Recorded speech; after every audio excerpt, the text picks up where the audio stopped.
Assalamualaikum warahmatullahi wabarakatuh. Buniken akan menyampaikan materi. Mungkin untuk kelas kamu agak tertinggal jauh, tidak pernah Zoom ya. Jadi Buniken akan bantu dengan mengirimkan video ini. Mungkin kamu akan bisa lebih memahami.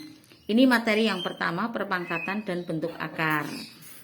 Perpangkatan itu apa? Perpangkatan adalah perkalian berulang. Contohnya di sini adalah A pangkat 3. Maka ini perkalian berulang dari A kali A kali A. A-nya dari pangkat 3, makanya dituliskan A-nya 3 kali. Dimana A ini disebut bilangan pokok dan 3 disebut pangkatnya. Ya, itu pengertian dari perpangkatan. Kemudian di sini ada contoh lagi, 4 pangkat 2. Artinya adalah 4 kali 4. Kalau kamu disuruh menentukan hasilnya ya tinggal dihitung. Tapi kalau hanya untuk mengartikan, kamu cukup menuliskan arti dari perpangkatan. Misalnya 2A dipangkatkan 3. Sama dengan di sini 2A kali 2A kali 2A. Ya. Kalau dihitung berapa? 2 kali 2 kali 2 8, A-nya 3 berarti 8A pangkat 3. Sedangkan kalau menuliskannya seperti ini, min 2A dipangkatkan 2, maka artinya min 2A kali min 2A. Berarti min kali min positif, 2 kali 2 4, A kali A pangkat 2, jadinya 4A pangkat 2. Kemudian yang berikutnya min 2A pangkat 2. Minnya diletakkan di luar kurung. Tolong perhatikan, ini ada 3 macam bentuk penulisan. Berbeda-beda ya. Nah, kalau bentuknya seperti ini, maka minnya cukup ditulis 1 kali saja. Terus yang di dalam kurung yang diuraikan adalah 2A-nya. Berarti 2A dikalikan 2A. Karena minnya cuma 1, ya tetap ditulisnya min saja. 2 kali 2 4, A kali A pangkat 2, maka hasilnya min 4A pangkat 2.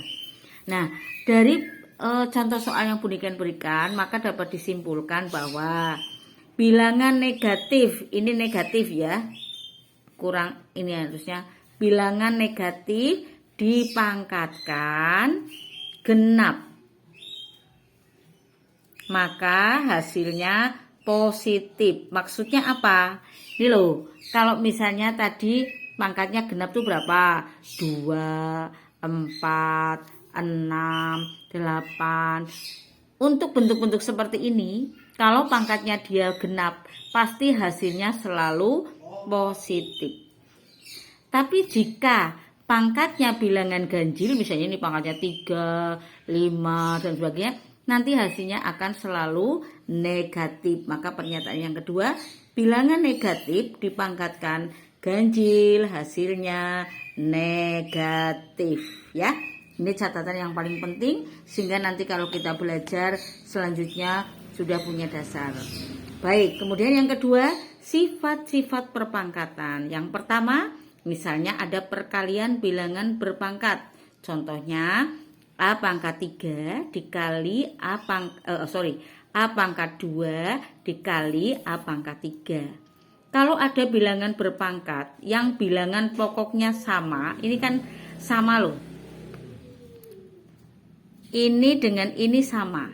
Ini A, ini yo A. Sama. Maka berarti tinggal ditulis A pangkatnya ditambah loro ditambah telu.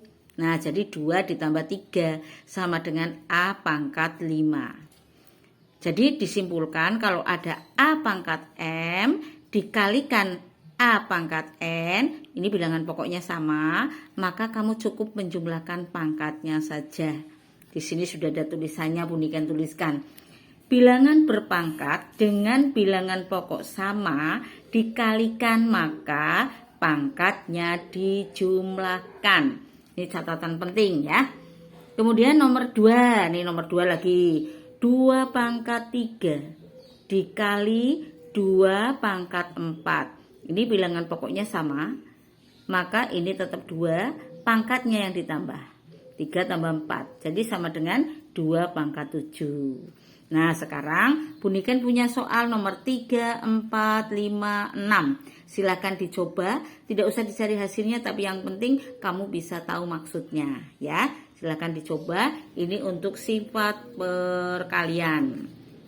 Baik, kita lanjutkan, ini dikerjakan, nanti boleh dikirimkan dapri ke Bu Niken ya. Terima kasih. Bu Niken masih lanjutkan lagi dengan materi berikutnya, yaitu pembagian. Pembagian kalau ada A pangkat M dibagi A pangkat N, maka menjadi A pangkat M dikurangi N.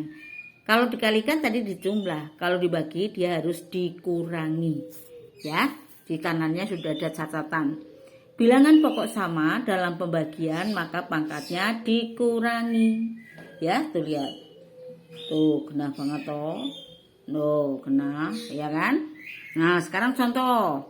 Nomor 1, 2 pangkat 5 dibagi 2 pangkat 3. Bilangan pokoknya sama, berarti 2 pangkatnya dikurangi. 5 kurangi 3. Sama dengan 2 pangkat 2. 5 kurangi 3 kan 2. Ya.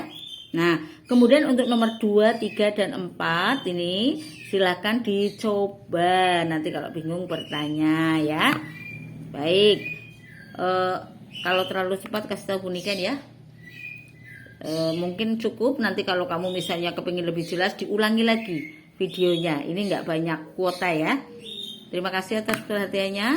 Semoga kamu juga memahami, dan tolong kalau sudah selesai ini dicatat dalam buku sebagai rangkuman, kemudian kamu kerjakan dan kumpulkan ke Bu Niken untuk sementara ya.